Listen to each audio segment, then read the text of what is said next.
un dernier petit service à nous demander, je n'imaginais pas que c'était pour vous le présenter aujourd'hui.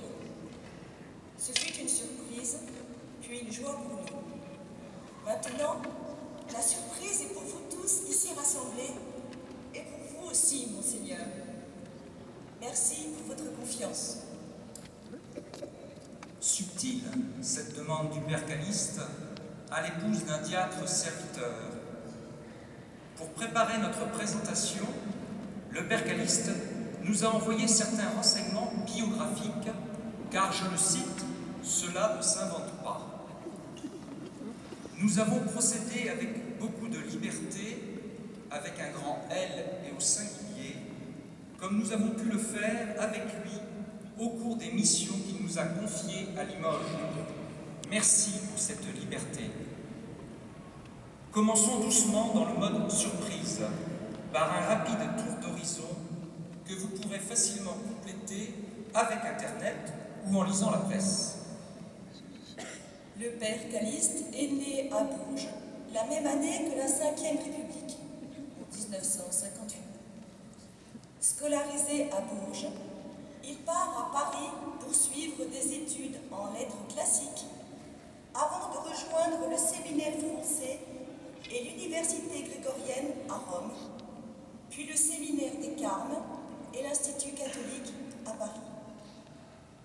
Ordonné diacre en 1985, puis prêtre en 1986 pour le diocèse de Bourges, il est ordonné évêque pour le diocèse de Limoges au début des grandes ostensions limousines en 2009 et nommé archevêque de Clermont-Ferrand le 20 septembre 2016 à la fin de ces grandes ostensions qui ont lieu tous les 7 ans. Pas grand-chose de surprenant dans tout cela. Continuons. En tant que prêtre, le Père Calliste s'est vu confier des ministères très divers et il a eu la chance d'explorer de nombreux domaines de la vie pastorale, en paroisse urbaine ou rurale, comme vicaire, curé in solidum ou curé doyen, en accompagnant des mouvements ou groupes catholiques dans le monde ouvrier, en étant aumônier dans l'enseignement public, dans l'enseignement catholique ou auprès des scouts de France.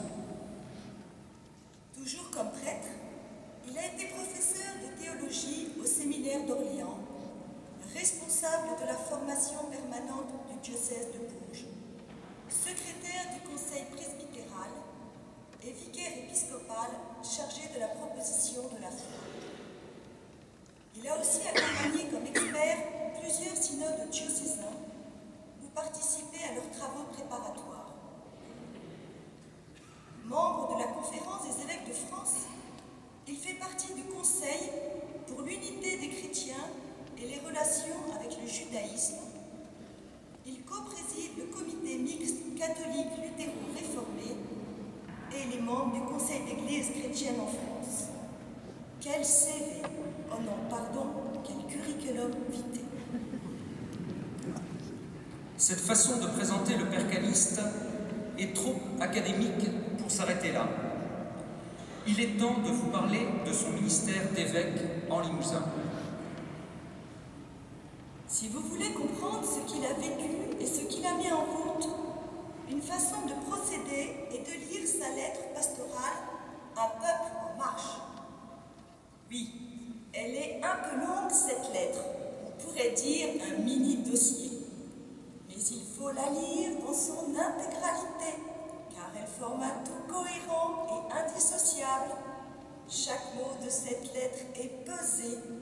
Les mots sont assemblés dans un ordre précis. Aussi, n'essayez pas de la résumer ou d'en extraire des mots-clés. Vous risqueriez de ne pas être en phase avec son auteur. Pour aller plus loin, osons une comparaison audacieuse. Le Père Calliste a les qualités du bœuf limousin. Non pas celle du bœuf d'aujourd'hui qu'on aime tant retrouver dans notre assiette, mais celle du bœuf d'autrefois qui tire la charrue et trace un sillon généreux, avec une certaine lenteur, mais sans jamais reculer face à la difficulté. Vous l'aurez compris, le père Calliste est un laboureur qui prépare le travail des semeurs. Il laboure des terres multiples et variées, pauvres et riches.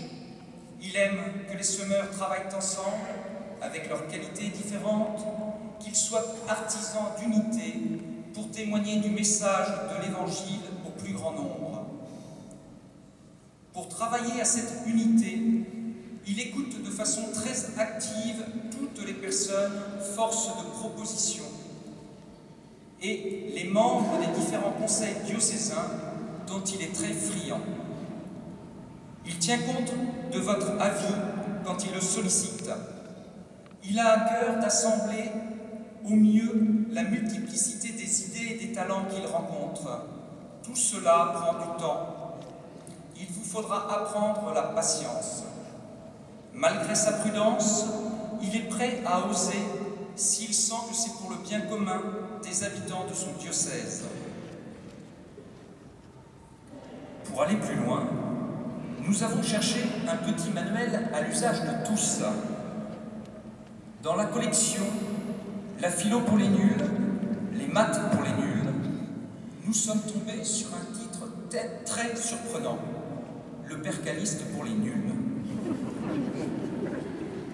En voici quelques extraits.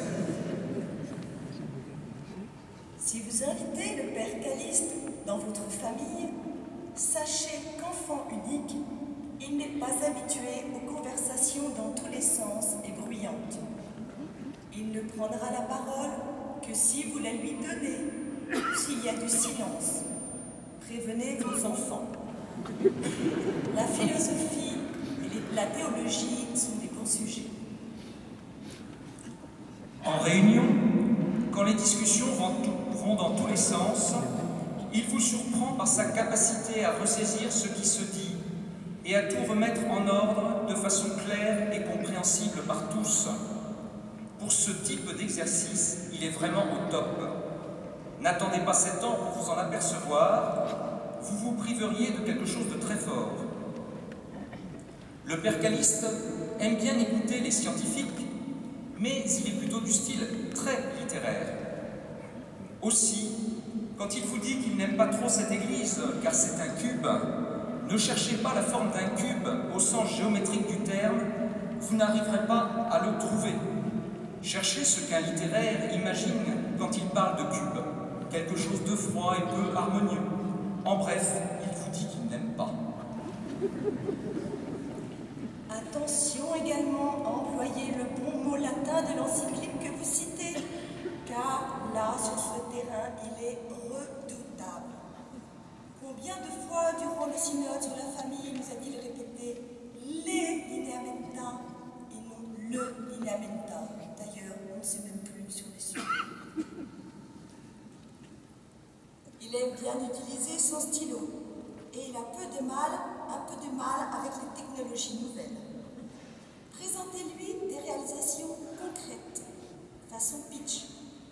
Prenez le temps de bien exposer le but de votre projet. Il en deviendra un ambassadeur acharné. Ainsi, la visioconférence ne lui fait plus peur. Skype est rentré dans son vocabulaire. Il a bien compris que dans un diocèse où les routes sont quelquefois sinueuses, une visioconférence bâtie de façon intelligente est préférable à de longs trajets en voiture. Là aussi, n'attendez pas 7 ans si vous avez des projets nouveaux ou innovants. Il n'aime pas beaucoup l'imprévu. Mais lorsqu'un curé du diocèse de Waïouya, au Burkina Faso, sonne à l'improviste à 12h30 à la porte de l'évêché, il partage son déjeuner avec lui sans hésiter, non sans avoir pesté intérieurement. Attention, si vous voyez ses yeux se froncer et ses joues rosir, il risque d'exploser. Comme nous tous, quand il est préoccupé, ne pas s'en approcher. ses petites lunettes rondes. Lorsqu'il les enlève pour mieux relire ce qu'il a écrit, arrêtez de parler, il ne vous écoute plus. Attendez un peu en silence, il va les remettre et va repartir.